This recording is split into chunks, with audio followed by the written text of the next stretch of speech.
Otra de las reuniones importantes, como ya sabemos, es la reunión mensual del YASB, en donde se debatieron varios temas. Dentro de ellos, el método de participación. En este tema del método de participación se habló sobre la aclaración sobre si dentro de las propuestas de mejora que se están haciendo a la NIC 32 de instrumentos financieros, presentación, consideraban ya la contabilización de la obligación de canjear instrumentos de capital propio que se liquide con un número variable de otro tipo de instrumentos de capital. Se comentó ahí el IASB, confirmó que estas recomendaciones que se recibieron, pues no pertenecían a una medición inicial, sino se referían a la medición posterior. Por lo tanto, estaban dentro del alcance de la NIF 9, instrumentos financieros, que no formaría parte de este proyecto de método de participación y que se abordaría entonces dentro de los comentarios en auscultación de la norma IFRS 9. Perdón, de la revisión post-implementación de la IFRS 9. En el caso de el proyecto de crédito mercantil y su deterioro, ahí nuevamente se volvió a tocar el tema de combinación de negocios y crédito mercantil y su deterioro. Respecto a la revelación que se tiene que hacer y la justificación de las combinaciones de negocios que se han hecho, y se platicó sobre el tipo de información y requisitos de revelación que se tiene que aplicar a un subgrupo de combinaciones de negocios que ya habíamos platicado el mes anterior.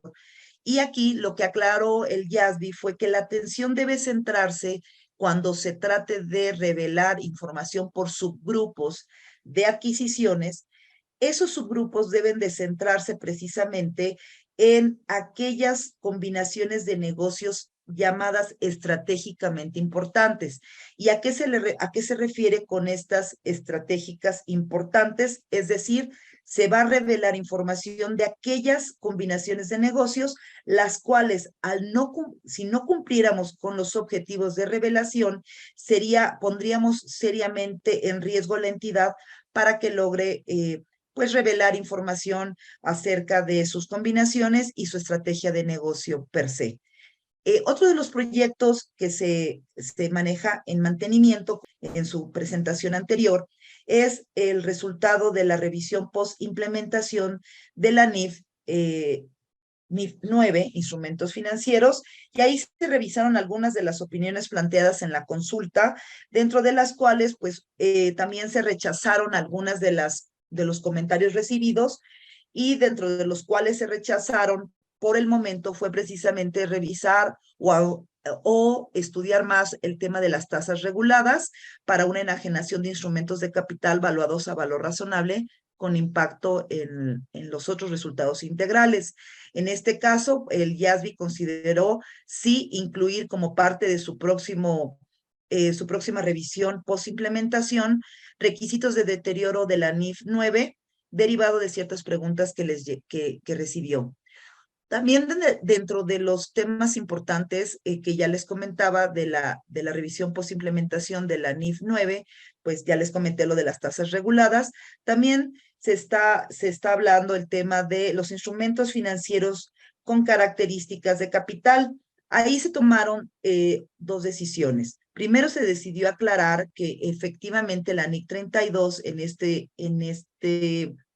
este análisis presentaría cómo aplicar la obligación de redimir los instrumentos de capital propio liquidados con un número variable de otros instrumentos, y se decidió también explicar cómo se debe de contabilizar la opción de venta sobre instrumentos de capital propio y que el pasivo financiero que se genera en una opción de venta se reclasificaría al mismo componente de capital que aquel en el que se reclasificó en el reconocimiento inicial de la opción de venta.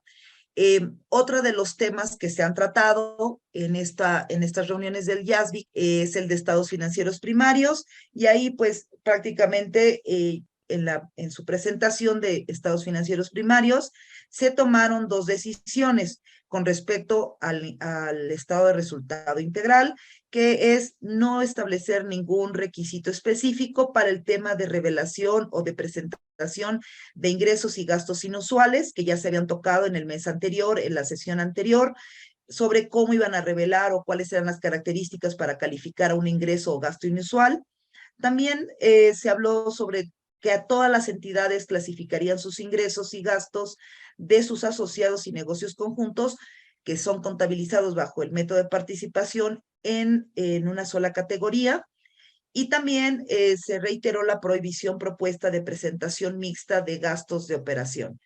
Otro, fueron varios temas que se discutieron en esta reunión del IASBI y también se mencionó rápidamente el tema del plan de trabajo del 2020, 22-26, en donde pues se están incorporando algunos otros proyectos, el de activos intangibles, el de coberturas y también se mencionó que empezará en el primer semestre del 2023 una revisión posimplementación de la norma de la NIF 15 de ingresos.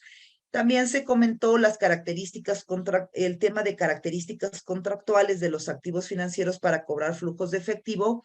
Y ahí se decidió aclarar que para los flujos de efectivo contractuales que califiquen como un instrumento financiero por cobrar principal e intereses, un acuerdo de préstamo básico no necesariamente daba lugar a que hubiese una variabilidad en los flujos de efectivo, ¿sí? Y por lo tanto, en muchas ocasiones, este tipo de acuerdos de préstamos básicos no daba lugar a un activo financiero para cobrar flujos de efectivo como un principal e interés, y por lo tanto, para aclarar esta situación de cuándo sí y cuándo no un acuerdo de préstamo básico calificaría con estas características, se establecieron ciertos requisitos y factores para esta calificación.